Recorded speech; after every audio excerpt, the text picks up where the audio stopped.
At my wife's company's IPO celebration, I had planned to reveal that I was the heir to a billionaire fortune and announce our relationship to the world. Then I walked in and saw my wife and her coworker on her office bed. You know that moment when you're about to drop the mic on your entire life, and then life decides to drop a nuclear bomb on you instead? Yeah, that was my Tuesday night.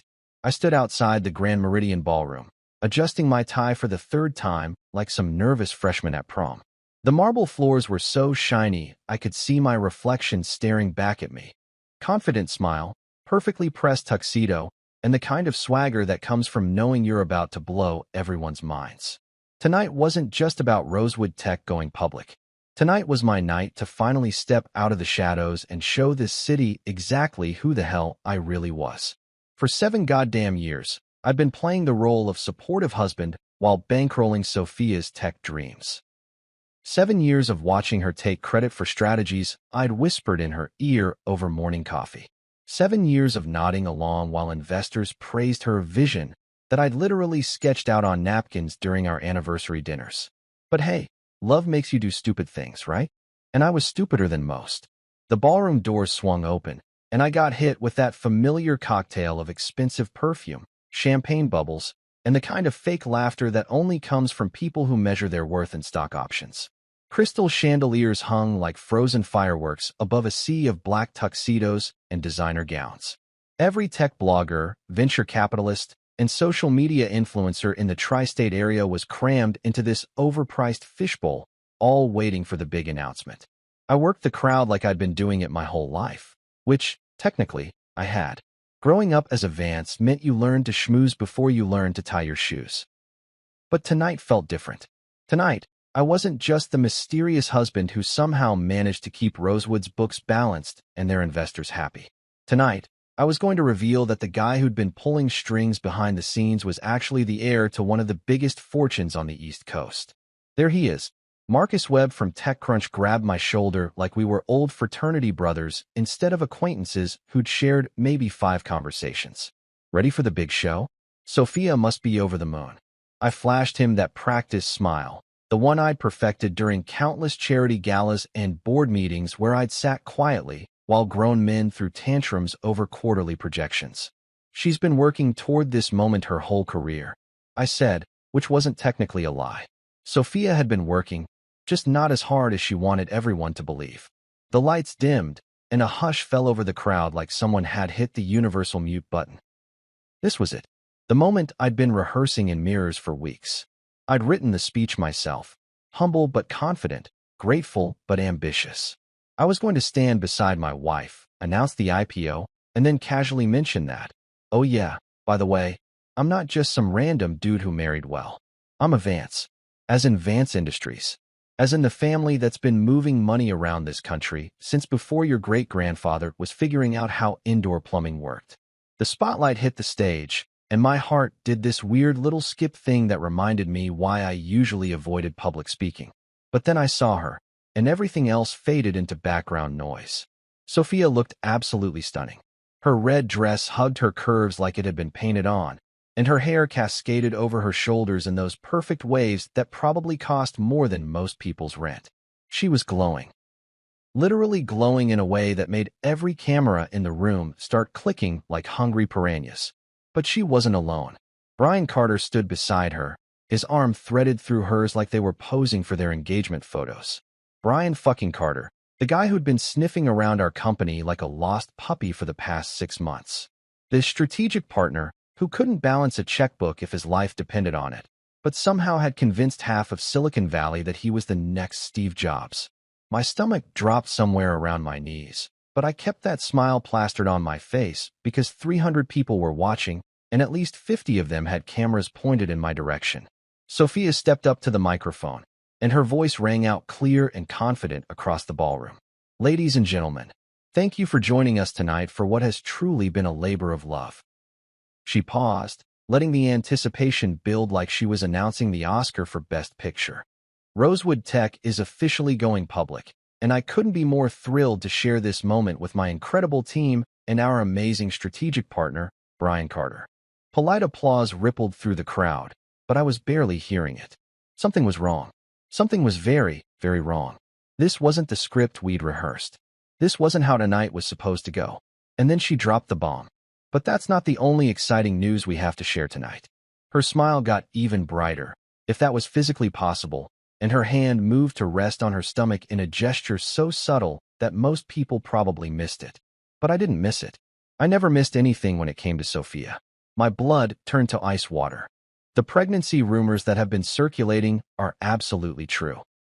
Her voice carried across the room like a victory song, and Brian squeezed her arm in what I'm sure was meant to look supportive, but just looked possessive. And Brian is the father.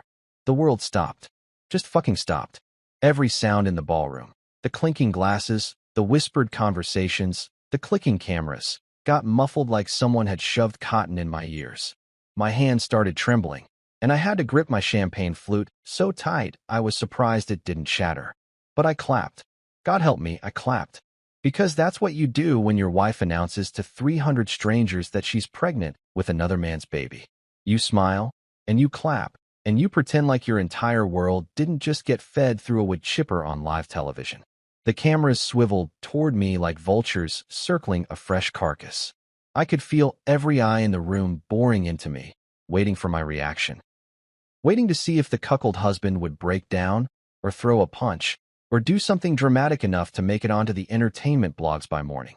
Instead, I raised my champagne flute in a toast that probably looked gracious from the outside, but felt like swallowing glass on the inside. Congratulations, I managed to say, and my voice only cracked a little bit. The applause got louder, more enthusiastic, like everyone was suddenly very interested in celebrating this beautiful moment of betrayal and humiliation. Sophia beamed at the crowd, soaking up their approval like a plant that hadn't seen sunlight in months. And me?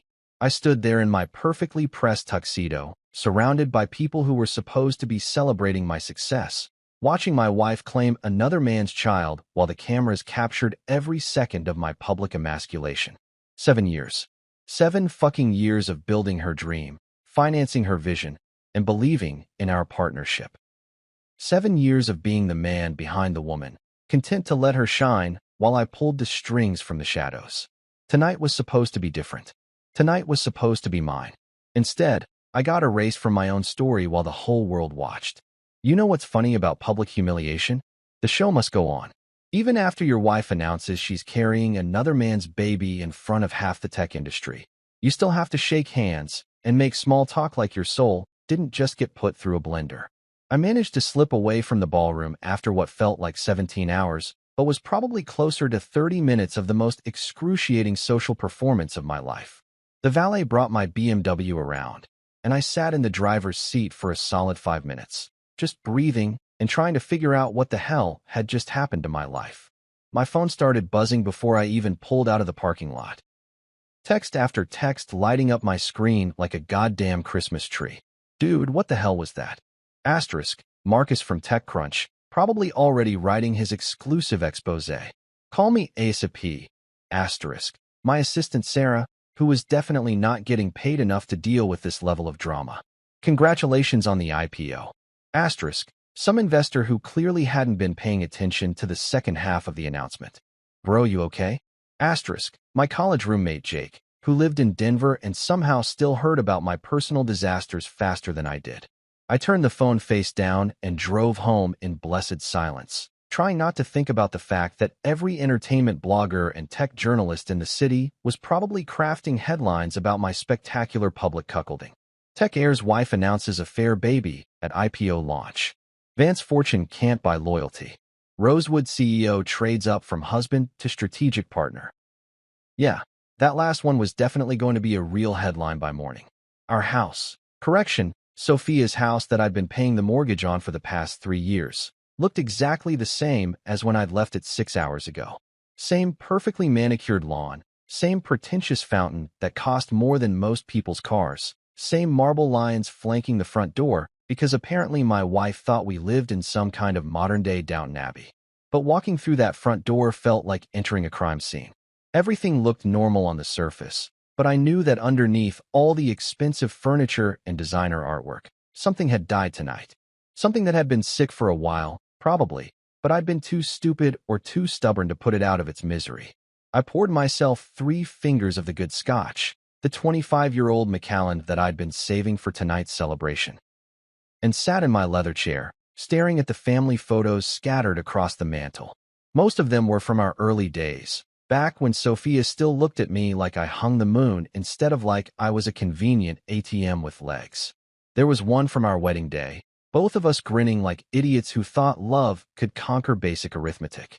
Another from our honeymoon in Tuscany, where she'd whispered all her dreams about building a tech empire that would change the world. I'd believed in those dreams. Hell, I'd bankrolled those dreams with everything I had. The scotch burned going down, but it was a good burn. The kind that reminded you that you were still alive, even when everything else suggested otherwise. My phone buzzed again. This time it was a call, not a text. Unknown number, which meant it was probably some reporter who'd gotten hold of my private line. I let it go to voicemail, then immediately regretted it because now there was going to be a permanent record of whatever vulture was circling my personal tragedy. Around midnight, I heard the front door open, high heels clicking on marble, followed by deeper footsteps and the kind of drunken laughter that makes you want to punch something expensive. I didn't need to look to know that Sophia had brought Brian home with her. My home. The home I'd bought, furnished, and maintained while she played CEO with my money. They stumbled into the living room like a couple of teenagers sneaking in past curfew, except teenagers usually have the decency to be quiet about it. Brian was loosening his tie and grinning like he'd just won the lottery, which, let's be honest, he basically had. Sophia was giggling. Actually giggling like some sorority girl instead of the supposedly brilliant businesswoman who'd just announced the biggest IPO of the year. Oh. She stopped when she saw me sitting in the dark with my scotch. You're still awake. Hard to sleep after a night like tonight, I said, keeping my voice level. No point in giving them more ammunition. Brian had the grace to look slightly uncomfortable, but only slightly. Hey man, no hard feelings about earlier, right? Business is business. Business is business. This jackass was talking about knocking up my wife like it was a merger and acquisition deal. Right? I said, taking another sip of scotch. Business. Sophia kicked off her heels and immediately became 3 inches shorter and somehow more dangerous. She had this look on her face, the same look she got when she was about to fire someone or negotiate a deal that would leave the other party wondering what the hell had just happened to them. We need to talk about sleeping arrangements, she said, like she was discussing quarterly budget allocations. Brian's going to be staying here for a while, and he needs the bed. I almost laughed. Almost. The bed. Our bed. She clarified, though the way she said our made it clear that she was using the royal plural. You can take the couch tonight. We'll figure out something more permanent tomorrow. The couch. In my own house. The house I'd bought for us, for our future, for the family I thought we were building together. The house where I'd carried her over the threshold like some romantic fool who believed in happily ever after. Brian was already heading toward the stairs, apparently taking her suggestion as a done deal. He paused at the bottom step and looked back at me with something that might have been pity if it wasn't wrapped in so much smugness. Thanks for being cool about this, man. Not every guy would handle it so well. Handle it so well. Like I was some kind of saint for not burning the house down around all of us. Don't mention it, I said, and I meant it. Don't fucking mention it to anyone, ever, because I was already going to be the punchline of enough jokes without adding more material. They disappeared upstairs, and I listened to their footsteps cross the hardwood floor of what used to be our bedroom. The bed creaked, my bed, the one I'd picked out and paid for, and I heard Sophia's laugh again, softer this time, but somehow more intimate. I sat there in the dark for another hour, nursing my scotch and thinking about the pregnancy test I'd found in the bathroom trash 3 weeks ago. I'd been so goddamn happy when I saw those 2 pink lines. So stupidly, blindly happy. I'd even gone out and bought a bottle of champagne to surprise her when she was ready to tell me. The champagne was still in the wine fridge, right next to the bottle I'd been saving for the IPO celebration. Seemed like I wasn't going to need either one of them anymore. I pulled out my phone and scrolled through the texts I'd been ignoring. Most of them were from people who wanted the inside scoop on tonight's drama, but a few were genuine. My dad had called twice, no messages, but I could imagine what he wanted to say. My sister had sent a simple, "Call me when you're ready." Even my college roommate Jake had followed up his initial text with "Seriously, bro, whatever you need." But I wasn't ready to talk to anyone yet. Wasn't ready to put words to what had just happened, because once you start talking about it, it becomes real. And I wasn't quite ready for this to be real yet. So I finished my scotch, grabbed a blanket from the hall closet, and made myself as comfortable as possible on the $8,000 Italian leather sofa that was apparently my new bed. Above me, the house settled into silence, but I could still hear the occasional creak of floorboards and the soft murmur of voices. My wife and her strategic partner, planning their future in the bed I'd bought for our marriage. Tomorrow, I'd have to figure out what came next. Tomorrow, I'd have to start untangling 7 years of shared finances and broken promises. Tomorrow, I'd have to decide whether to fight for something that was already dead or walk away from the wreckage with whatever dignity I had left. But tonight, I just lay there in the dark, staring at the ceiling of my own home, feeling like a stranger in my own life. You ever wake up on a leather couch that costs more than most people's cars and realize your life has become a really expensive episode of Jerry Springer? Yeah, welcome to my Wednesday morning.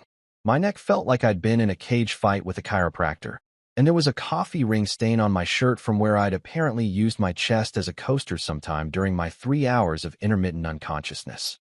The morning light streaming through our, Sophia's, floor-to-ceiling windows felt like someone was stabbing my eyeballs with tiny diamond daggers. But you know what? I'd slept worse in 5-star hotels. I could hear movement upstairs, the kind of domestic symphony that used to make me smile. Shower running, hair dryer humming, the soft padding of bare feet on hardwood. Except now it felt like listening to burglars ransack your house while you hid in the basement. My phone had apparently given birth to notifications overnight. 17 missed calls, 43 text messages, and enough email alerts to crash a small server. The entertainment blogs had been busy little bees, crafting headlines that made me sound like either a saint or a complete doormat, depending on your perspective on modern masculinity. Tech magnate's gracious response to wife's pregnancy announcement goes viral. Gracious, right? Because standing there like a deer in headlights while your marriage exploded in real time was apparently the new model of evolved masculinity. I scrolled through the messages while brewing coffee strong enough to wake the dead. Most were from reporters fishing for quotes, a few from investors probably wondering if Rosewood Tech was still a solid bet now that the founder was publicly airing her reproductive choices, and one from my lawyer that just said call me now. But I wasn't ready for damage control yet. I had bigger fish to fry. See, I'd made a decision sometime between my second scotch and my 3rd hour of staring at the ceiling. I was done being the supporting character in my own life. Done being the mysterious money man behind the brilliant female CEO. Done pretending that love was enough to sustain a partnership where only one person was actually partnering. I showered in the guest bathroom, because apparently the master suite was now occupied territory, and put on my best suit. The charcoal Armani that made me look like I could buy and sell small countries, which, let's be honest, wasn't entirely inaccurate. If I was going to have a confrontation, I was going to look like a man who had options. The drive to Rosewood Tech felt like driving to my own funeral. Our building, another thing I'd technically paid for, gleamed in the morning sun like a monument to ambition and poor judgment. The parking garage was fuller than usual, probably because half the tech press was camped out in our lobby hoping to catch a glimpse of the aftermath. I took the elevator straight to the executive floor, nodding at security guards who'd seen me coming and going for 7 years. They looked at me with that particular mixture of pity and curiosity that people reserve for public figures who've been publicly humiliated. Like I was a zoo animal who'd learned to wear a tie. Sophia's office door was open, and I could hear voices inside.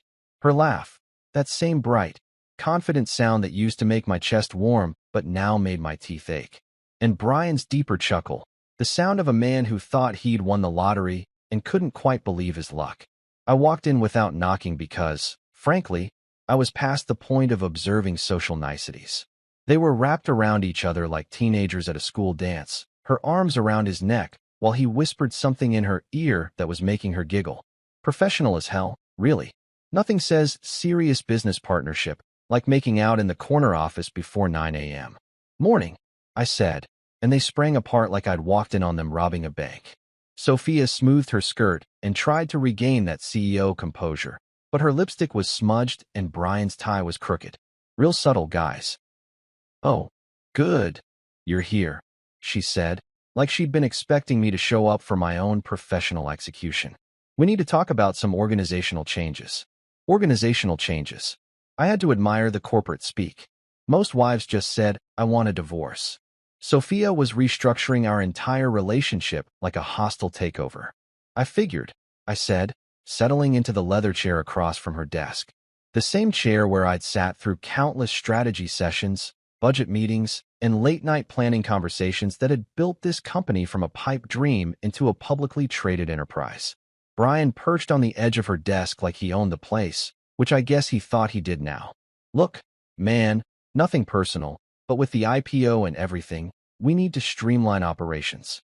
Nothing personal. The guy who knocked up my wife was telling me that my professional demotion was nothing personal. Brian's going to be taking over as general manager, Sophia announced, her voice all business except for the slight flush in her cheeks. You'll be reporting to him as deputy manager. It makes sense from a strategic standpoint. Strategic standpoint. Right. Because sleeping with the boss was definitely a core competency that belonged on a resume. I looked around the office, at the awards on the walls that celebrated achievements I'd architected, at the photos of company milestones I'd financed, at the strategic planning whiteboard that still had my handwriting all over it. 7 years of my life, distilled into a deputy manager position under a guy who probably couldn't spell strategic without autocorrect. That's an interesting proposal, I said, reaching into my jacket pocket. But I have a counteroffer. I pulled out the resignation letter I'd been carrying around for 3 months like a get-out-of-jail-free card. Some paranoid part of my brain had apparently seen this coming long before my conscious mind was ready to admit it.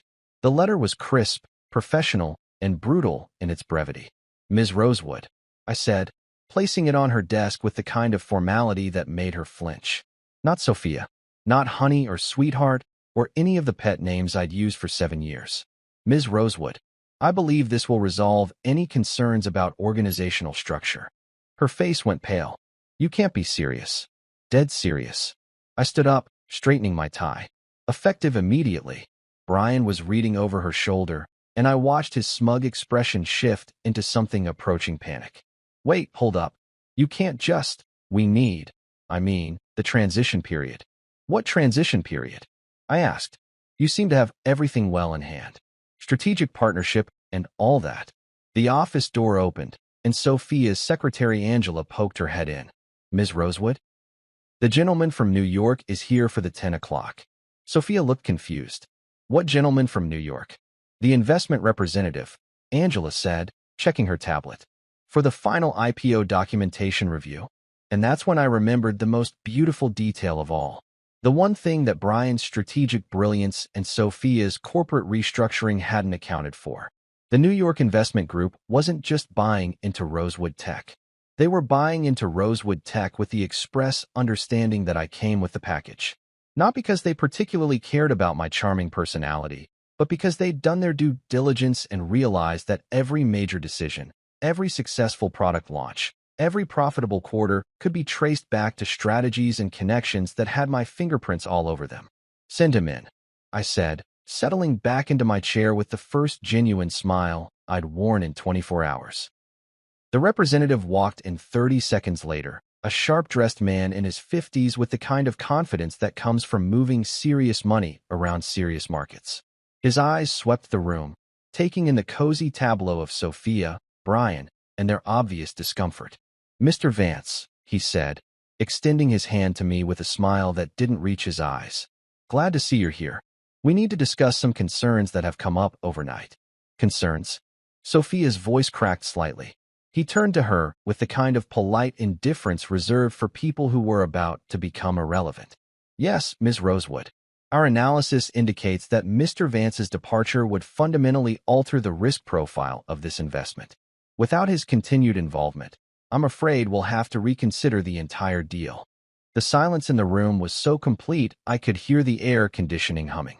I'm sorry, Brian stammered, but surely the management transition we discussed won't matter. The representative cut him off smoothly. Our investors aren't funding a company. They're funding a track record. And that track record walks out the door with Mr. Vance. I stood up, picked up my resignation letter from Sophia's desk, and folded it neatly before slipping it back into my jacket pocket. "Gentlemen, ladies," I said, nodding to each of them in turn. "It's been educational." And then I walked out, leaving behind 7 years of building someone else's dream, carrying nothing but a cardboard box of personal items, and the most liberating feeling I'd had since I was 25 years old. Behind me, I could hear Sophia calling my name, but I didn't look back. Some bridges are meant to be burned. You know what's weird about driving to your childhood home after your adult life just imploded? The muscle memory kicks in before your brain catches up. I found myself taking the scenic route through Westchester without even thinking about it, past the country club where I'd learned to play tennis badly, and the prep school where I'd learned that having money doesn't automatically make you popular. The Vance estate sat behind iron gates that had been intimidating visitors since 1847, when my great-great-grandfather decided that subtlety was for people who couldn't afford to be obvious. 37 acres of perfectly manicured lawns, gardens that required a full-time staff of 6, and a main house that looked like it had been designed by someone who thought Downton Abbey needed more marble and fewer servants with opinions. I'd grown up thinking this place was normal. Took me until college to realize that most families don't have a separate building just for storing cars, or that summer kitchen isn't a universal concept. The gates swung open before I even pressed the call button. Dad's security team had probably spotted my car from half a mile away. Old habits from his days in international finance, when knowing who was coming up your driveway could mean the difference between a pleasant evening and a very unpleasant kidnapping attempt. Charles Vance was waiting for me on the front steps, and seeing him there felt like stepping back in time. He looked exactly the same as he had when I was 12 and thought he was the most powerful man in the world. Silver hair perfectly styled, posture that could make a West Point cadet weep with envy, and eyes that had seen enough corporate warfare to recognize a casualty from 3 zip codes away. "Son," he said, and that one word carried about 17 different layers of meaning. Sympathy, disappointment, understanding, and just a hint of "I told you so" wrapped up in 2 syllables. "Dad." I climbed the steps feeling like I was about to get called into the principal's office, except the principal was wearing a $1,000 suit and owned half of Lower Manhattan. He didn't ask questions, didn't demand explanations, didn't launch into one of his lectures about due diligence and risk assessment. He just put his hand on my shoulder and steered me inside, past the oil paintings of dead relatives who'd probably handled their personal disasters with more dignity than I was currently managing. We ended up in his study, which looked exactly like Central Casting's idea of where rich old men go to drink expensive whiskey and make decisions that affect entire industries. Floor-to-ceiling bookshelves lined with first editions, a massive oak desk that had allegedly belonged to some railroad baron, and windows that looked out over gardens that cost more to maintain than most people's annual salaries. Dad poured 2 glasses of something that was probably older than I was and settled into his leather chair with the kind of grace that comes from decades of practice at looking completely in control even when everything is going to hell. "So," he said, swirling his whiskey like he was contemplating the mysteries of the universe. "Want to tell me about it? Or should I just read the Wall Street Journal tomorrow and piece it together myself?" I took a gulp of whiskey that probably cost more than most people's car payments and tried to figure out where to start. "Sophia's pregnant. Congratulations." His tone was perfectly neutral, which meant he'd already heard about last night's announcement and was waiting for the other shoe to drop. "It's not mine." "Oh." He nodded like I'd just confirmed something he'd already suspected. "The Carter boy." Of course he knew about Brian. Charles Vance didn't just read the financial pages. He had people whose job it was to know things about people who might matter someday. Brian Carter had probably been in a file somewhere since the day he first showed up at a Rosewood Tech Board meeting. "She announced it at the IPO launch," I continued, "in front of 300 people and half the tech press." Dad's eyebrows rose slightly, which for him was the equivalent of jumping up and down screaming. "That seems strategically questionable." "You think?" I laughed, but it came out more bitter than amused. "Then this morning she tried to demote me, make me Brian's deputy. And I quit." "Good." He leaned back in his chair, looking satisfied. "What else?" I stared at him. "What else?" "Dad, my wife just publicly humiliated me, my company just imploded, and my entire life is about to become tabloid fodder. What else could there possibly be?" He stood up and walked to his desk, opening the bottom drawer to pull out a thick manila folder that looked like it had been waiting for this exact moment. This. I opened it, and my blood pressure spiked about 40 points. Financial records, email printouts, legal documents, and what looked like enough evidence to put half of Rosewood Tech's executive team behind bars for the next decade. What the hell is this? Your exit file, he said calmly. I've been having it compiled for the past 18 months.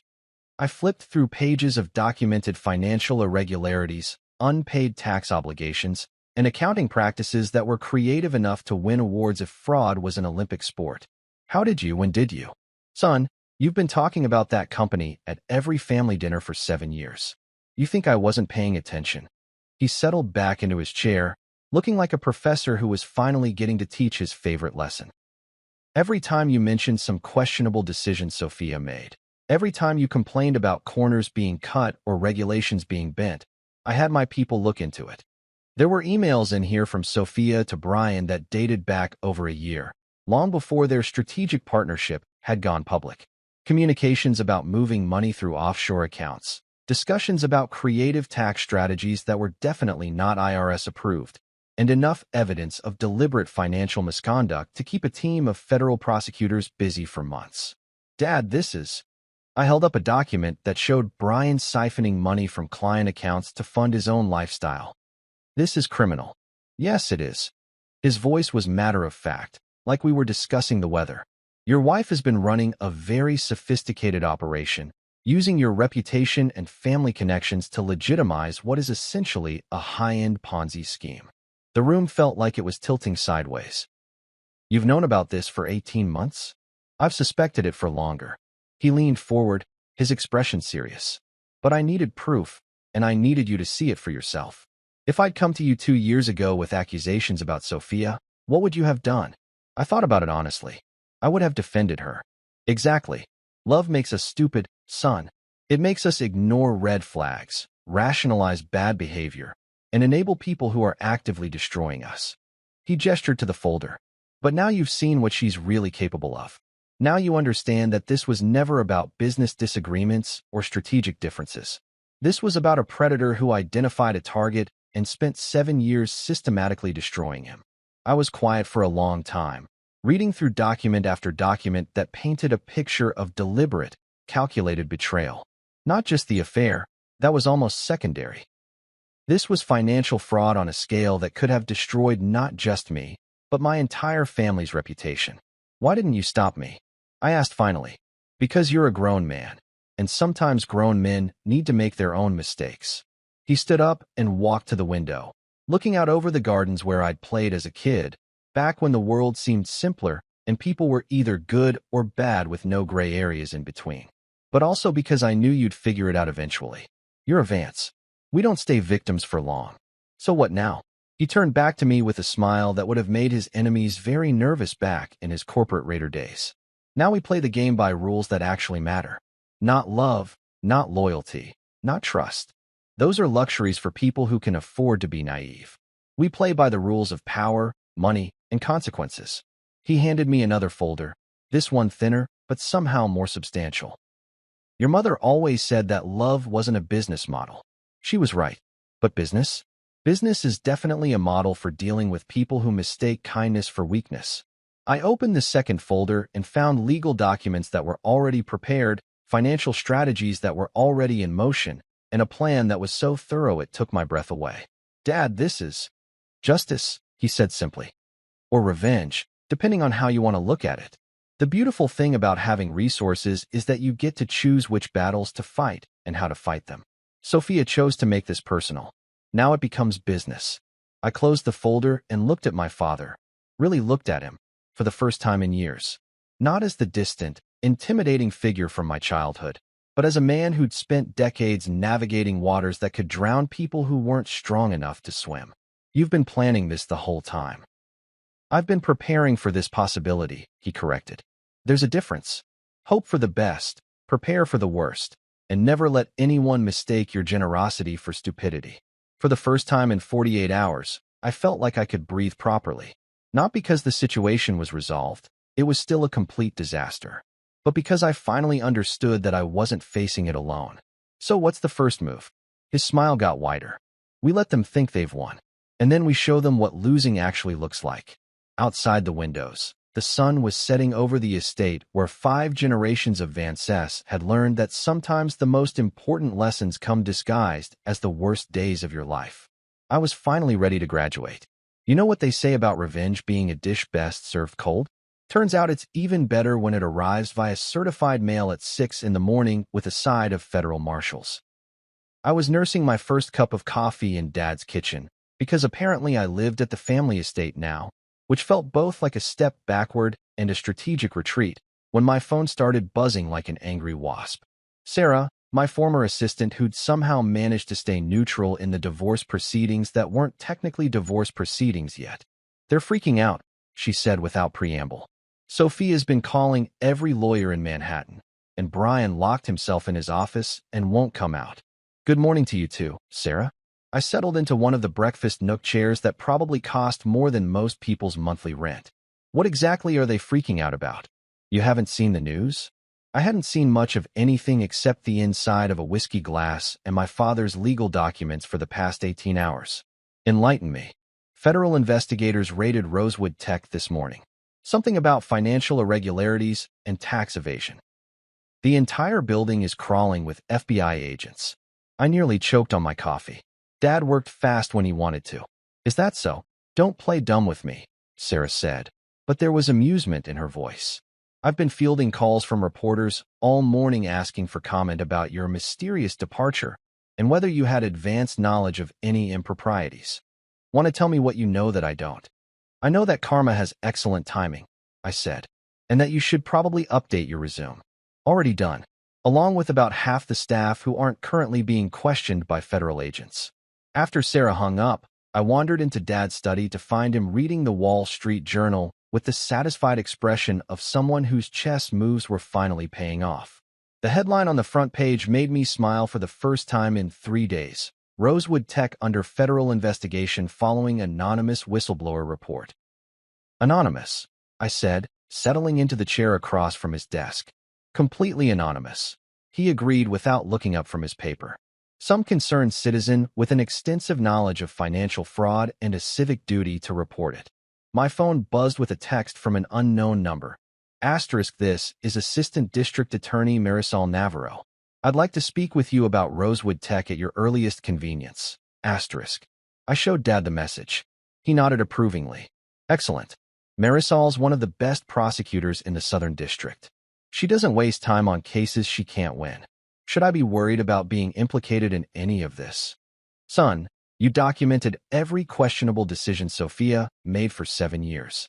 Your email trail reads like a compliance officer's wet dream. Constant warnings about regulatory issues. Repeated requests for proper documentation, and a paper trail showing that you tried to keep that company on the right side of the law. He folded his newspaper with military precision. You're not a co-conspirator. You're their star witness. An hour later, I was sitting in a conference room at the U.S. Attorney's office, staring across a polished table at a woman who looked like she could prosecute war criminals before lunch and still have time for a manicure. Marisol Navarro was in her 40s, with the kind of sharp intelligence that made you want to check your math twice and the bearing of someone who'd never met a white-collar criminal she couldn't convict. Mr. Vance, she said, opening a folder that was disappointingly thin compared to Dad's comprehensive dossier. Thank you for coming in voluntarily. Thank you for not arresting me. I replied, which earned me a small smile. We're not interested in arresting you. We're interested in what you know about Rosewood Tech's financial practices. She leaned back in her chair, studying me like I was a puzzle she was trying to solve. Particularly anything involving offshore accounts, unreported income, or fraudulent investor statements. For the next 2 hours, I walked her through 7 years of questionable decisions, creative accounting, and outright fraud that I'd been documenting without even realizing it. Every email I'd sent questioning expenses, every memo I'd written about compliance issues, every budget meeting where I'd raised red flags about Sophia's aggressive growth strategies. You kept very detailed records, Marisol observed, flipping through printouts of emails that painted a picture of systematic financial misconduct. I'm thorough, I said. Comes from growing up in a family where accountability actually matters. And yet you continued to work there, continued to finance the operation, even when you suspected illegal activity. That was the million-dollar question, wasn't it? I thought I was protecting her. I thought if I could just guide her toward better practices, keep her from making mistakes that would destroy everything she'd worked for. I shrugged. Turns out I was just enabling her. Marisol made a note. When did you first become aware of Mr. Carter's involvement? About 6 months ago, he started showing up at board meetings, offering strategic guidance that usually involved finding new ways to move money around. I raised concerns about his background, his qualifications, his apparent lack of any actual business plan beyond spending our investors' money. And Ms. Rosewood's response? She told me I was being paranoid and possessive. That Brian brought valuable outside perspective, and I needed to trust her judgment. Another note. Did you have any knowledge of their personal relationship? I thought about the pregnancy test, the late nights, the way Sophia's behavior had changed over the past year. I suspected something was going on, but I didn't have proof until she announced it at the IPO launch. In front of 300 witnesses and multiple news outlets. Sophia always did like dramatic reveals. That earned me another small smile. Mr. Vance, based on what you've told me today and the documentation you've provided, I believe we have enough evidence to pursue charges of securities fraud, tax evasion, and conspiracy. Are you prepared to testify if this goes to trial? Absolutely. She closed her folder and leaned forward. I have to ask, the timing of your resignation, coming just before this investigation became public, might look suspicious to some people. Some people might think a lot of things, I said, but the evidence speaks for itself. I tried to keep that company honest for 7 years. When it became clear that wasn't possible, I got out before I became complicit. And the anonymous tip that triggered this investigation? I met her eyes steadily. I wouldn't know anything about that. But whoever provided it did their civic duty. 3 hours later, I was back at the estate, watching the news coverage on Dad's massive television while he made phone calls to people whose names I recognized from Forbes lists. The Rosewood tech story was leading every business broadcast, complete with footage of FBI agents carrying boxes of documents out of the building I'd walked out of less than 48 hours earlier. My phone had been buzzing constantly with calls from reporters, but the only one I answered was from Marcus Webb at TechCrunch. Jesus Christ, man, he said without preamble. Did you know this was coming when you quit? I knew Sophia was making decisions that couldn't end well, I said carefully. I just didn't know how bad it was until I was out of the situation and could see it objectively. So the resignation was me finally admitting that you can't save someone who doesn't want to be saved. And now, I looked out the window at the gardens where I'd played as a child, before I'd learned that the world was full of people who would smile at you while picking your pocket. Now I'm focused on moving forward. Sometimes you have to let the past burn before you can build something better.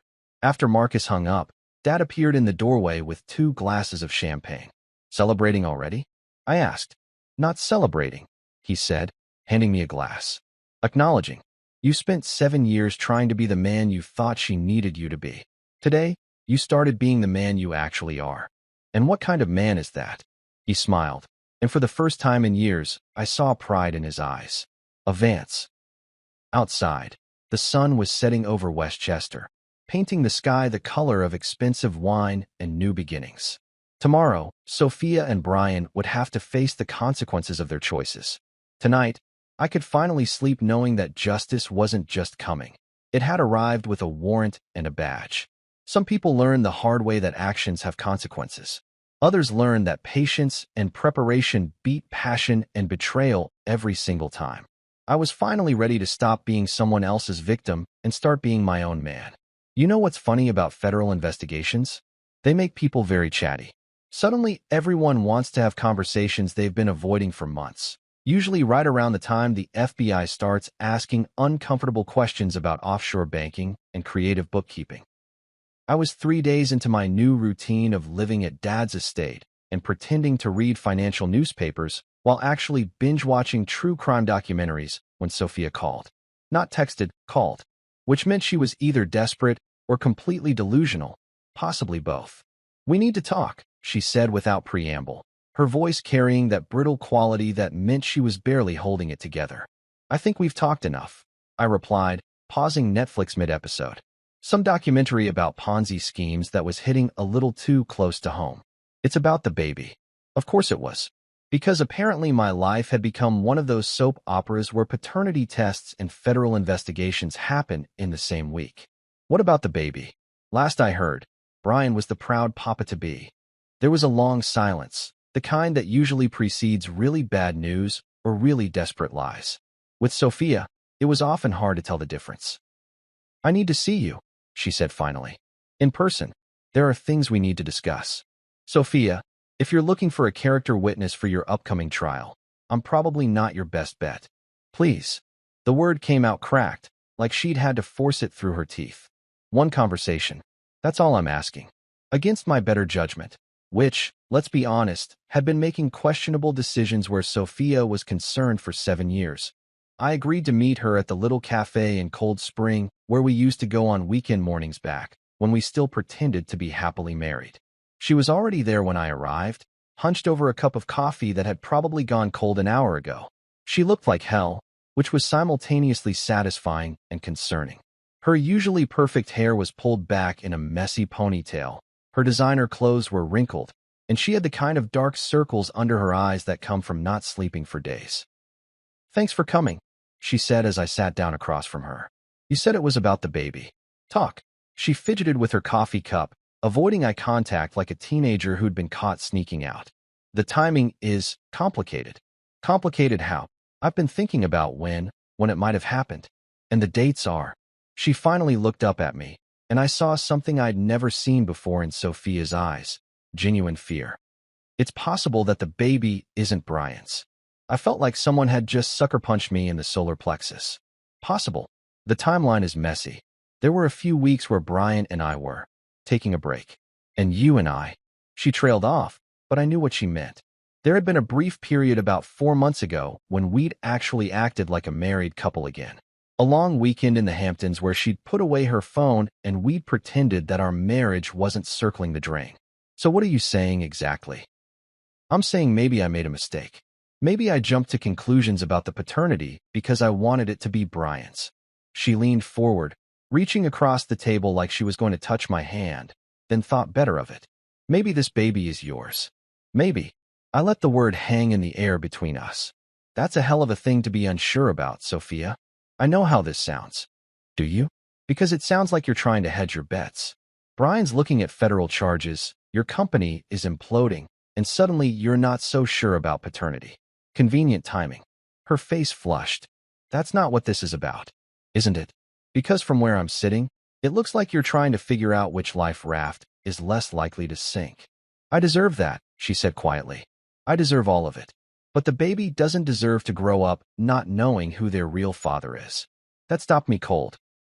Because as much as I wanted to write this off as another one of Sophia's manipulations, she had a point. If there was even a chance that this child was mine, what do you want from me? I asked. A test. A paternity test. I need to know for sure, and so do you. I studied her face, looking for the tells I'd learned to recognize over 7 years of marriage. The slight twitch at the corner of her mouth when she was lying, the way her eyes would dart to the left when she was omitting important details. But all I saw was exhaustion and what looked like genuine regret. And if the baby is mine, then we figure out how to do this right, for the child's sake. And if it's Brian's? She was quiet for a long moment. Then I guess I live with the choices I made.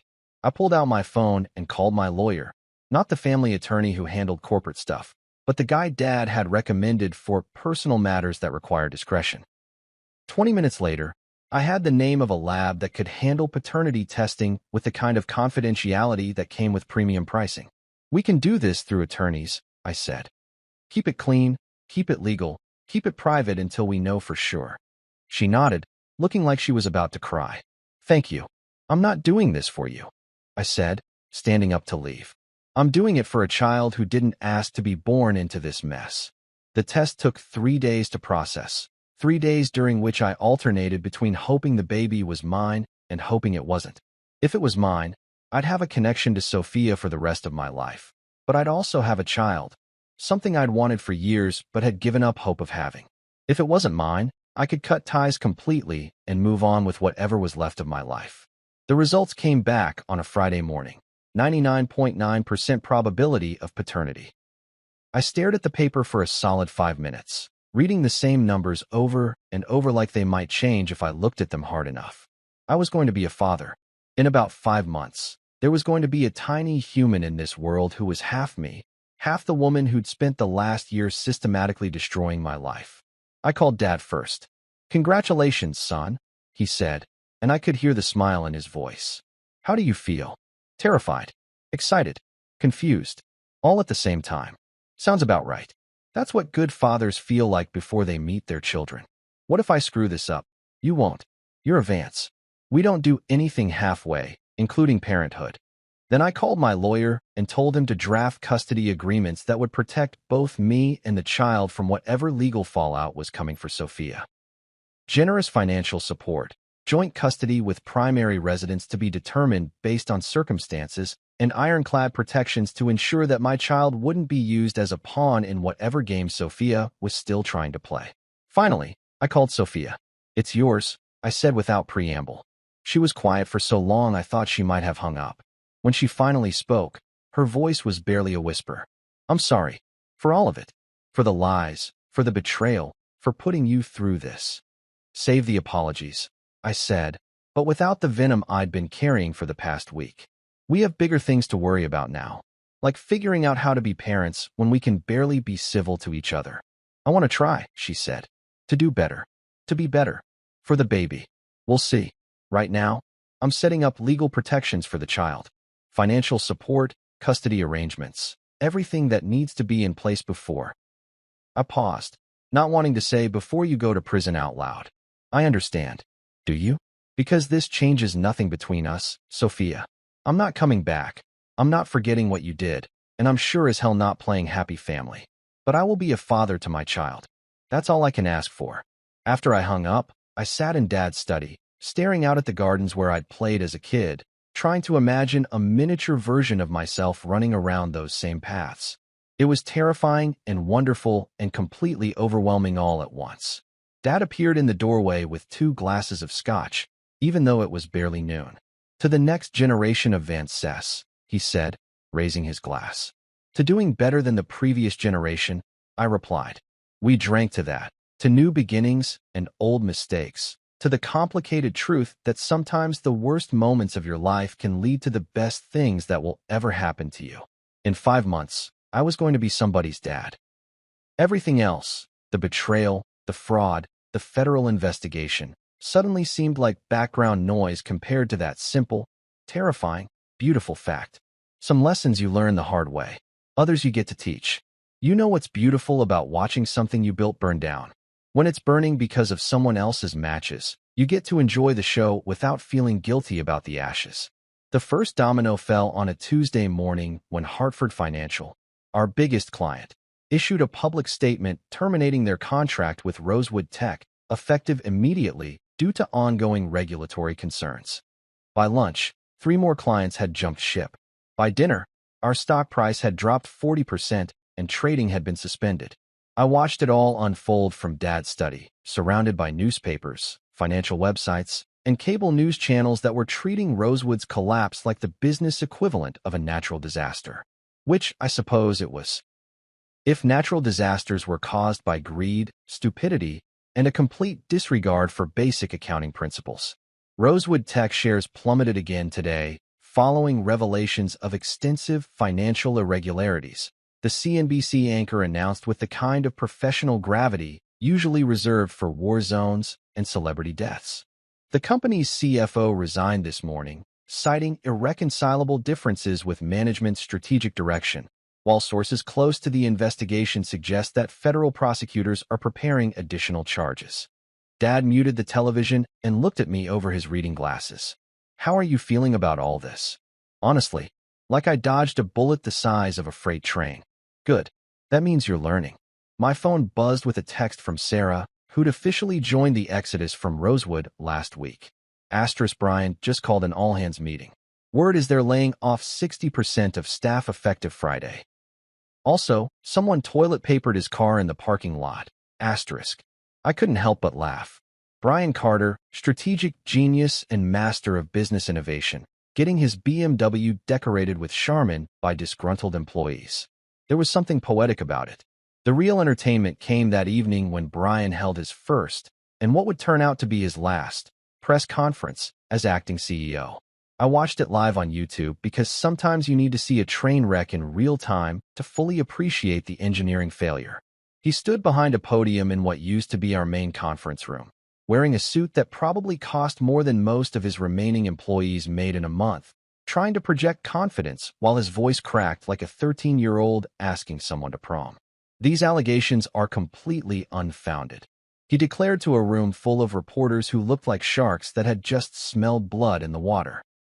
Rosewood Tech has always maintained the highest standards of financial transparency and regulatory compliance. Someone in the back row raised their hand. Mr. Carter, how do you respond to reports that the FBI seized over $3 million from offshore accounts allegedly controlled by you personally? Brian's face went through about 6 different shades of red before settling on a color that reminded me of overcooked lobster. Those reports are inaccurate, and we'll be addressing them through our legal team. What legal team? Another reporter asked. Your general counsel resigned yesterday. We're in the process of securing new representation. It went downhill from there.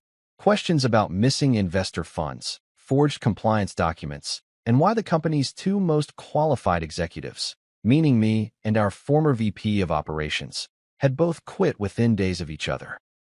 Brian stammered through non-answers that made him sound like a politician caught with his pants down and his hand in the cookie jar. The best part came when someone asked about Sophia. Ms. Rosewood is currently focused on her health and preparing for the arrival of her child, Brian said, like pregnancy was some kind of diplomatic immunity from federal fraud charges. Is it true that she's been offered a plea deal in exchange for testimony against co-conspirators? Brian's face went completely white. I wouldn't know anything about that. But I would, because Marisol had called me that afternoon to give me a heads up. Sophia was apparently very interested in cooperating with federal investigators in exchange for reduced charges and the possibility of house arrest instead of actual prison time. Motherhood, it seemed, had given her a sudden appreciation for accountability. She's claiming that Mr. Carter was the mastermind behind the financial irregularities, Marisol had told me. Says she was manipulated and misled about the extent of the illegal activities. And you believe her? I believe she's trying to save herself. Whether that involves throwing everyone else under the bus remains to be seen. The press conference ended with Brian essentially fleeing the podium after a reporter asked if it was true that he'd been using company funds to pay for his Manhattan penthouse and his collection of vintage sports cars. The live stream cut to a technical difficulties screen, which was probably the most honest thing Rosewood Tech had broadcast in months. Within hours, the video had gone viral. Hashtag Rosewood Meltdown was trending on Twitter, with people posting memes about Brian's deer-in-the-headlights expression and remix videos of his stammering non-answers set to dramatic music. My personal favorite was someone who'd edited his "We maintain the highest standards" line over footage of the Hindenburg disaster. By the end of the week, it was over. The State Labor Department had launched an investigation into unpaid wages. The IRS had seized the company's remaining assets.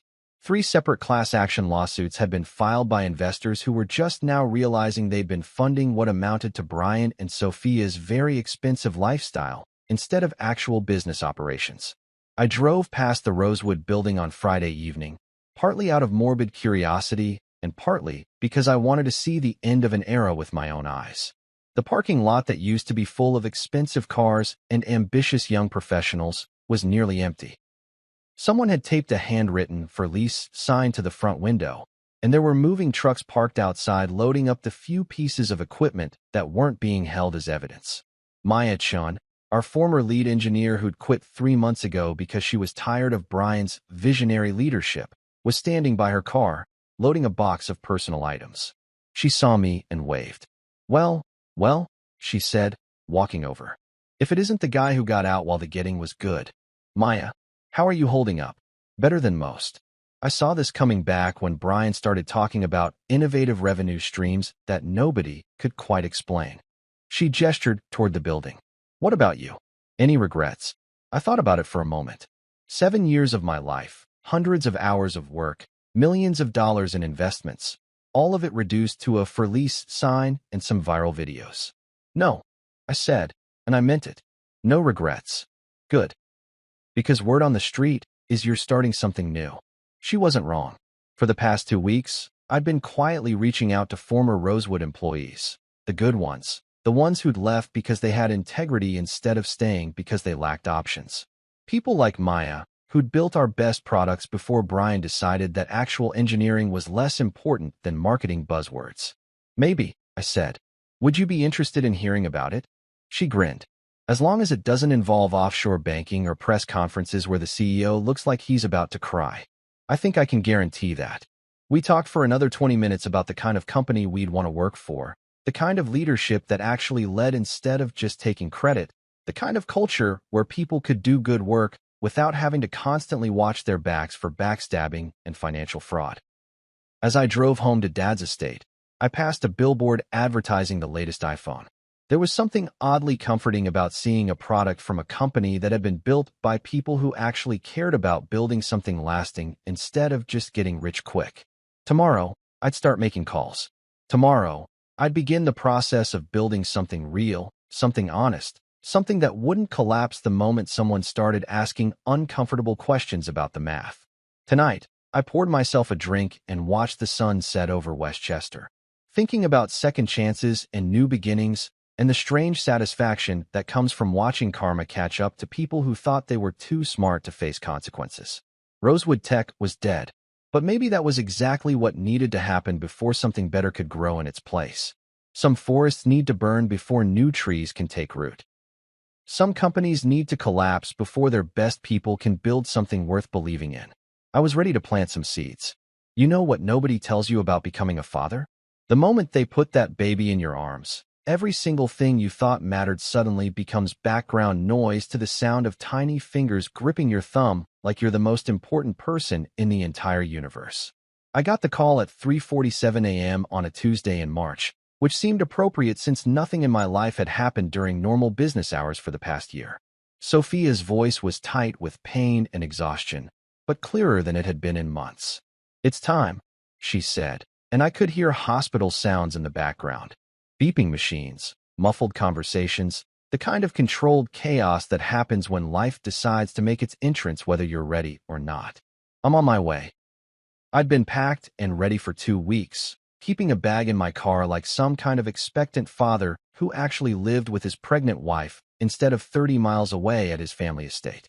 The drive to Mount Sinai took 45 minutes through empty streets that felt like a movie set for the apocalypse. All abandoned traffic lights and 24-hour diners glowing like beacons in the darkness. Sophia was already in delivery when I arrived, surrounded by nurses who moved with the kind of practiced efficiency that comes from helping tiny humans make their grand entrance on a regular basis. She looked exhausted and terrified and absolutely beautiful in the way that only women in labor can manage, like warriors who've been fighting a battle that nobody else can see. "You made it," she said, reaching for my hand with a grip that could have crushed walnuts. "Wouldn't miss it." And I meant it. Whatever had happened between us, whatever betrayals and lies and federal investigations had brought us to this moment, none of it mattered compared to the fact that our child was about to enter the world. This wasn't about Sophia and me anymore. This was about someone who deserved better than the mess we'd made of our adult lives. The next 4 hours were a blur of medical terminology, coaching sessions that made me feel completely useless, and the kind of primal fear that comes from realizing you're about to be responsible for keeping another human being alive for the next 18 years minimum. Every contraction, every monitor beep, every whispered consultation between doctors made my heart rate spike, like I was running a marathon in a 3-piece suit. But then she was here. Grace Elizabeth Vance came into the world at 7:23 a.m. weighing 6 pounds, 4 ounces, with a set of lungs that could probably be heard in Connecticut and the most perfect tiny face I'd ever seen in my life. The doctor placed her on Sophia's chest, all slippery and red and absolutely furious about being evicted from her comfortable 9-month lease, and I swear to God the entire world just stopped spinning for a moment. "She's perfect," Sophia whispered, tears streaming down her face as she looked at our daughter like she'd never seen anything so miraculous. And she was. Perfect in the way that only brand new humans can be, before the world teaches them to be complicated and suspicious and careful with their hearts. Perfect in the way that made every mistake I'd made in my 35 years feel like small change compared to the responsibility of helping this little person figure out how to be human. When they cleaned her up and wrapped her in one of those hospital blankets that looked like they were designed by someone who'd never actually seen a baby, the nurse asked if I wanted to hold her. I'd been waiting for this moment for months, practicing with teddy bears and watching YouTube videos about proper infant holding techniques like I was studying for the most important exam of my life. But when she placed Grace in my arms, all that preparation went out the window because nothing, absolutely nothing, prepares you for the weight of your own child. She was so small, so impossibly, frighteningly small. Her entire hand could fit around my pinky finger, and when she opened her eyes and looked at me with that unfocused newborn gaze that somehow seemed to see right through to your soul, I understood for the first time in my life what people meant when they talked about love at first sight. "Hello, beautiful," I whispered, and her tiny face scrunched up like she was considering whether or not to approve of my voice. Apparently, I passed the test, because she settled against my chest with a little sigh that sounded like contentment. I named her Grace because that's what she was. Unearned mercy after a year of betrayal and disappointment. Grace because she was the good thing that had come out of the wreckage of my marriage. Grace because looking at her perfect little face made me believe in the possibility of second chances and new beginnings and love that didn't come with conditions or expiration dates. Dad arrived 2 hours later, still wearing his pajama top under his blazer, because apparently even Charles Vance could be rattled by the prospect of meeting his first grandchild. He stood in the doorway for a moment, looking at me holding Grace, and I saw something in his eyes that I'd been waiting my whole life to see. Pride that wasn't conditional on stock prices or business deals or living up to family expectations. "She's beautiful, son," he said, his voice softer than I'd heard it since I was a kid. "Want to hold her?" He washed his hands twice, dried them carefully, and accepted Grace like she was made of spun glass and good intentions. Watching my father, who'd negotiated billion-dollar deals and stared down corporate raiders and never shown weakness in front of anyone, go completely soft over an 8-pound baby was one of the most beautiful things I'd ever witnessed. "Hello, Grace," he murmured, and she opened her eyes like she recognized his voice from some genetic memory of Vance family gatherings. "I'm your grandfather, and I'm going to teach you how to ride horses and make smart investments and never trust anyone who can't look you in the eye." Sophia laughed from her hospital bed, the first genuinely happy sound I'd heard from her in months. "Charles, she's 6 hours old. Never too early to start learning about character," he replied, but his tone was gentle. Even he wasn't immune to the particular magic that newborns work on grown-ups who think they've seen everything.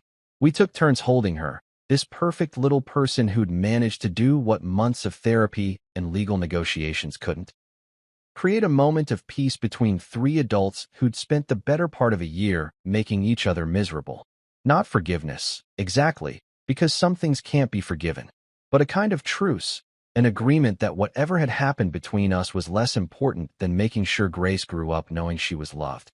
When visiting hours ended and Dad had gone home to call half of Westchester County with the news, I sat beside Sophia's bed while Grace slept in the clear plastic bassinet that all hospital babies come in. "She looks like you," Sophia said, studying our daughter's face like she was memorizing every detail. "She looks like herself," I replied. "That's all that matters." Sophia was quiet for a long moment, watching Grace's tiny chest rise and fall with the steady rhythm of sleep. "I know I don't have the right to ask this," she said finally, "but I want to try to be a good mother, to do better than I did as a wife." I looked at her, really looked at her. For the first time in months, she was pale and exhausted and facing federal charges that could send her to prison for the next decade. But she was also the mother of my child. And whatever else she was, whatever she'd done, Grace was going to need her. "Then be better," I said simply. "Not for me. Not because you feel guilty, but because she deserves the best version of whoever you decide to be." That night, I slept in the uncomfortable hospital chair next to Grace's bassinet, waking up every hour to check that she was still breathing, still perfect, still the most important thing that had ever happened to me. Every time I looked at her sleeping face, I felt something I'd forgotten was possible. Hope that wasn't complicated by disappointment or tempered by experience. At 2 a.m., when the hospital was quiet except for the sound of machines and the soft footsteps of nurses making their rounds, Grace opened her eyes and looked at me with that serious expression that newborns wear when they're trying to figure out this strange new world they've landed in. "It's okay, sweetheart," I whispered, reaching through the bassinet rails to let her wrap her tiny fingers around mine. "Daddy's here. Daddy's going to make sure you're safe."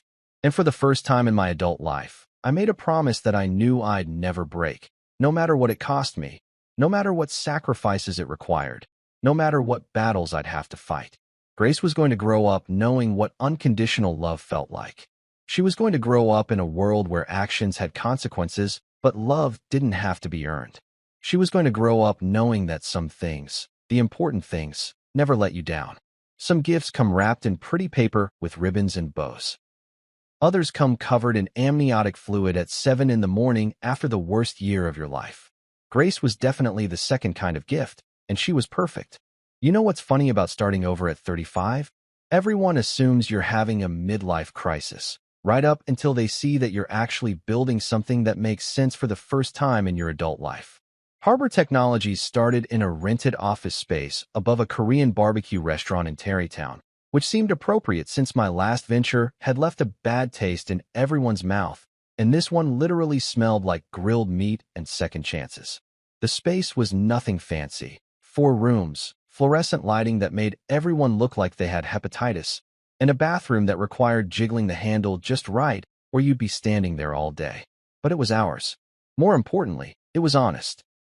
Maya Chun was my first hire, partly because she was brilliant and partly because she'd seen enough corporate bullshit at Rosewood to appreciate a workplace where the biggest drama was arguing over coffee brands. She showed up on our first official day with a fancy espresso machine that probably cost more than our monthly rent. "Consider it a housewarming gift," she said, setting it up in what we generously called the break room, but was really just a corner with a mini fridge and some folding chairs. "If we're going to work 18-hour days building something from scratch, we might as well have decent caffeine."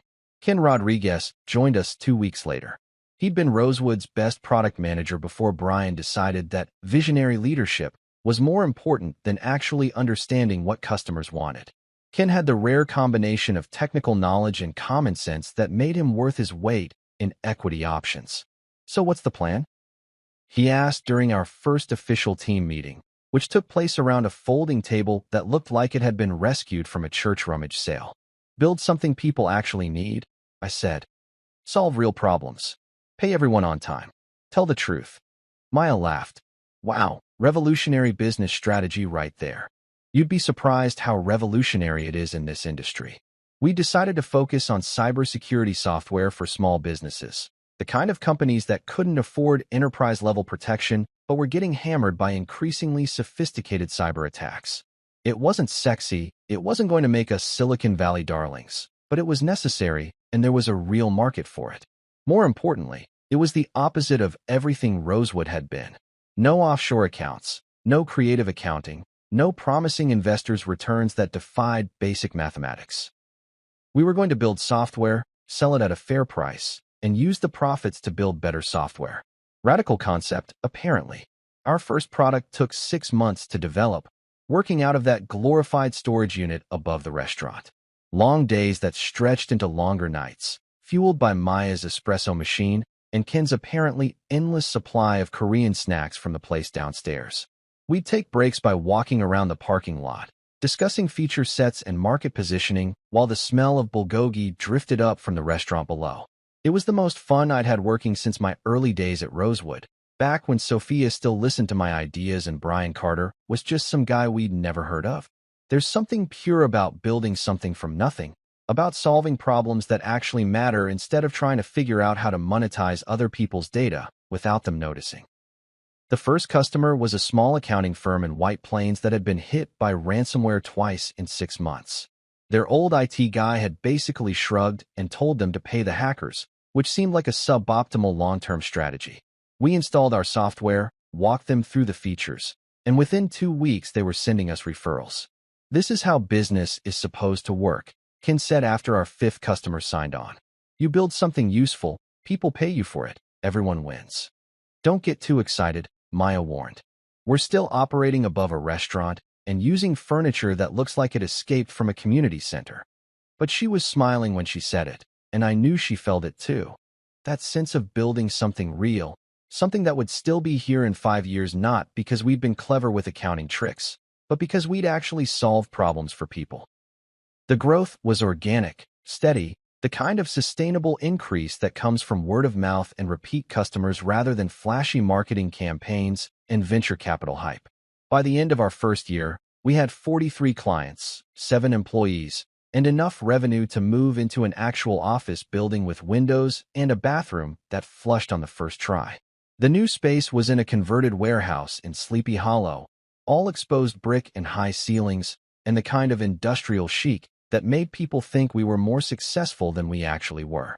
But it felt right, substantial without being pretentious, professional without being corporate in the soul-crushing way that makes people dread Monday mornings. "This is nice," Dad said when he came by for the unofficial grand opening. "Feels like a place where people actually work instead of just having meetings about meetings." He was right. Harbor had become the kind of company where people stayed late because they wanted to finish something, not because some manager was keeping score of FaceTime.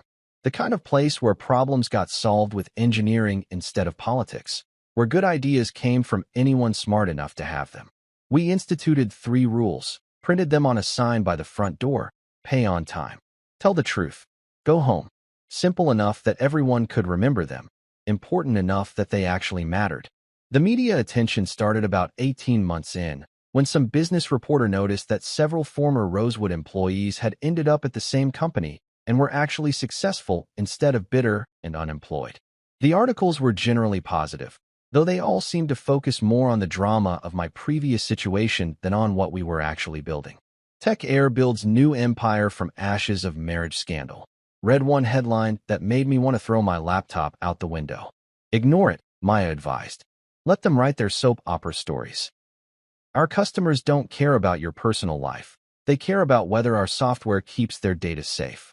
She was right, but it was still annoying. Every interview request, every profile piece, every business podcast invitation came with the same underlying assumption that Harbor was somehow about revenge or redemption or proving something to my ex-wife. As if building a successful company wasn't reason enough in itself. The truth was simpler and less dramatic than the stories people wanted to tell. Sophia had made her choices, the legal system was dealing with the consequences, and I was focused on raising my daughter and building something that would still matter when she was old enough to ask what her father did for a living. Speaking of Grace, she was 18 months old now and had started making appearances at the office, usually strapped to my chest in one of those baby carriers that made me look like I was smuggling a very small, very cute nuclear device. The team treated her like a mascot, and she seemed to enjoy the attention, babbling at people during meetings and generally charming everyone into believing that babies belonged in professional environments. "She's going to grow up thinking all offices have slides and juice boxes," Ken observed after Grace had spent an afternoon crawling around our conference room while we worked on a presentation. "There are worse things to believe," I replied. The first time a reporter asked me about Rosewood directly, I gave them the same answer I'd been giving everyone. I'm focused on moving forward. Harbor is about building solutions, not relitigating the past. It became my standard line, repeated so often that Maya started timing how long it took journalists to ask the question. Her current record was 47 seconds from hello to "so tell me about your former company." But the truth was, I rarely thought about Rosewood anymore except when people brought it up. Sophia was facing trial in 6 months. Brian had disappeared into whatever hole people crawl into when their lives become cautionary tales, and the company that had once been my whole world was now just a line item in federal court documents. Harbor, on the other hand, was growing. Real growth, sustainable growth, the kind that came from solving actual problems instead of creating elaborate financial instruments that nobody really understood. We were profitable, our employees were happy, and our customers were sending us thank you emails instead of subpoenas. Some days, working late in our warehouse office with Grace asleep in her portable crib and the team debugging code that would protect small businesses from cyber criminals, I felt like I'd finally figured out what I was supposed to be doing with my life. Not performing, not proving anything, just building something useful with people I respected and going home at the end of the day knowing that the work mattered. It had taken 35 years and a very public personal disaster, but I'd finally learned the difference between success and achievement, between being important and doing important work. Harbor wasn't just my second act. It was my first honest one. You know what's funny about finding peace? It doesn't announce itself with fireworks or champagne toasts. It just shows up one evening when you're sitting on your father's porch, holding your 2-year-old daughter while fireflies blink like tiny Christmas lights across the lawn, and you realize that for the first time in your adult life, you're exactly where you're supposed to be. Grace had fallen asleep against my chest after an epic battle with bedtime that involved 3 stories, 2 songs, and one very serious negotiation about whether stuffed elephants needed to brush their teeth. She was getting heavier, all chubby legs and wild curls that smelled like baby shampoo, and the particular sweetness that belongs only to children who haven't learned to worry about tomorrow yet. Dad sat in the rocking chair beside me, reading glasses perched on his nose as he worked through some financial reports that probably controlled the GDP of small countries. But even he seemed more relaxed these days, less driven by the constant need to acquire and achieve that had defined most of his adult life. Maybe having a granddaughter did that to people, reminded them that some things were more important than quarterly earnings. She's getting big, he observed, looking up from his papers. Too big. I keep thinking she was just born yesterday. But then she does something like count to 10 or correctly identify the difference between a truck and a bulldozer, and I realize she's becoming an actual person with opinions and everything. Terrifying, isn't it? Absolutely terrifying. Best thing that ever happened to me, but terrifying. It had been 3 years since that night at the IPO announcement that changed everything. 2 years since Grace was born, and 18 months since Harbor had become profitable enough that I could stop checking our bank balance every morning like I was monitoring a patient's vital signs. Time enough for the dust to settle, for the media attention to fade, for life to find its new normal. Sophia had been sentenced to 18 months in federal prison, followed by 2 years of house arrest and community service. She'd taken the plea deal, testified against Brian and several other co-conspirators, and generally cooperated enough that she'd avoided the 5 to 10-year sentence that had initially been on the table. She was currently serving her time at a minimum security facility in Connecticut that was probably nicer than most college dorms. Brian, on the other hand, had decided to fight the charges and was now looking at a potential 15-year sentence when his trial concluded next month. Last I'd heard, he was representing himself after burning through 3 different legal teams, which seemed like the kind of brilliant strategic decision that had gotten him into this mess in the first place. I visited Sophia once a month, bringing Grace for supervised visits in a room that smelled like industrial disinfectant and broken dreams. It was awkward at first, trying to maintain some kind of co-parenting relationship through a federal correctional facility, but we'd found our rhythm. Grace was too young to understand why Mommy lived in a place with security guards and metal detectors, but she was old enough to light up when she saw Sophia's face, and that was all that mattered. She said Harbor yesterday, I told Dad, shifting Grace's weight as she stirred slightly in her sleep. Clear as day. Daddy go Harbor. Smart girl. Knows where the good work happens. Harbor had grown into something I was genuinely proud of, not in the chest-thumping way that comes from beating competitors or impressing investors, but in the quiet satisfaction that comes from building something useful. We had 63 employees now, offices in 3 states, and a client list that read like a directory of American small business success stories. More importantly, we'd maintained our culture. People still stayed late because they wanted to, not because they had to. Good ideas still came from anyone smart enough to have them. And we still printed our 3 rules on business cards that we handed out at conferences. Pay on time. Tell the truth. Go home. Speaking of which, Maya had said during our last leadership meeting, when was the last time you followed Rule 3? She had a point. I'd been spending more and more time at the office, not because Harbor needed me there 18 hours a day, but because I genuinely enjoyed the work. It was the kind of problem that successful people were supposed to have, the kind that looked good in magazine profiles about work-life balance. But sitting here with Grace sleeping against my chest, listening to her little snores and feeling the rise and fall of her breathing, I realized that Maya was right. Grace wouldn't remember the late nights I spent perfecting code or the weekend meetings I took to close deals. She'd remember whether I was present for the moments that mattered to her. "I've been thinking about something," Dad said, folding his papers and setting them aside. "About legacy and what we leave behind." Deep thoughts for a Tuesday evening. It's been a year of deep thoughts. Having a granddaughter does that to a man. He leaned back in his rocking chair, looking out over the gardens that his grandfather had planted and his father had expanded, and he had maintained through decades of economic upheaval and personal triumph. "I spent most of my life thinking that success was about what you could build, how much you could accumulate, how many people knew your name. And now I think success is about who you are when nobody's keeping score, about whether the people you love feel loved, about whether you sleep well at night because you've spent your day doing things that matter." Grace stirred again, making the little sighing sound that meant she was transitioning from deep sleep to the lighter doze that would eventually wake her up completely.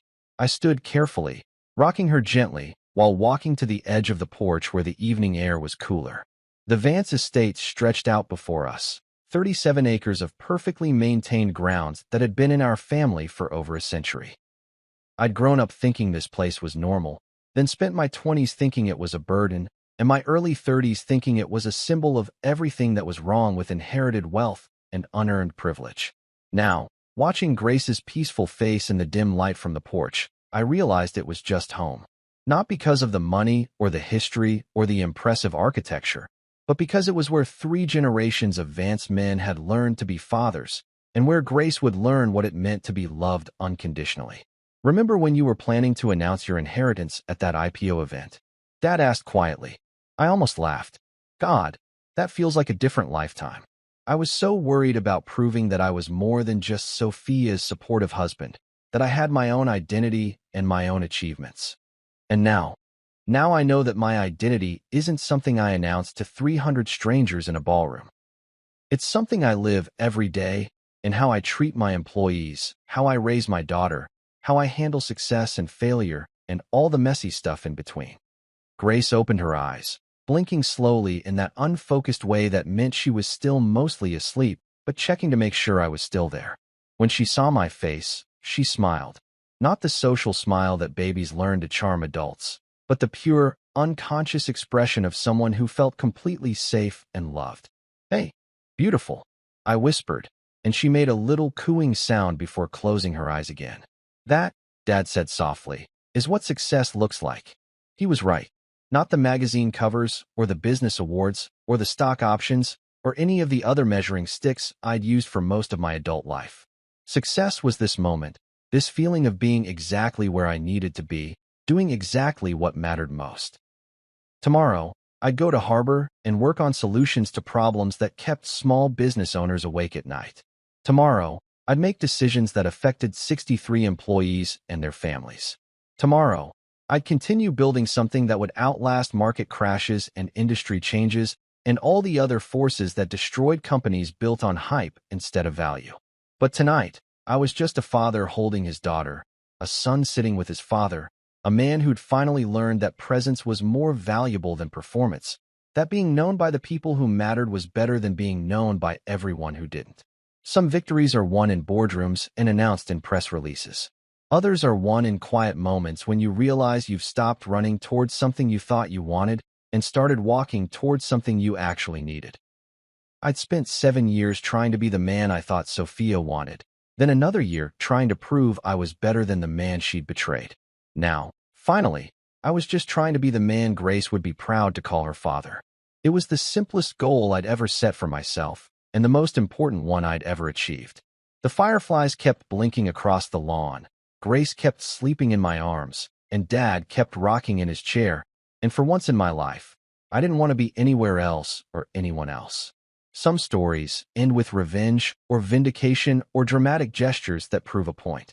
Mine ended with a Tuesday evening, a sleeping daughter, and the quiet satisfaction of finally knowing the difference between who I was and who I was supposed to be.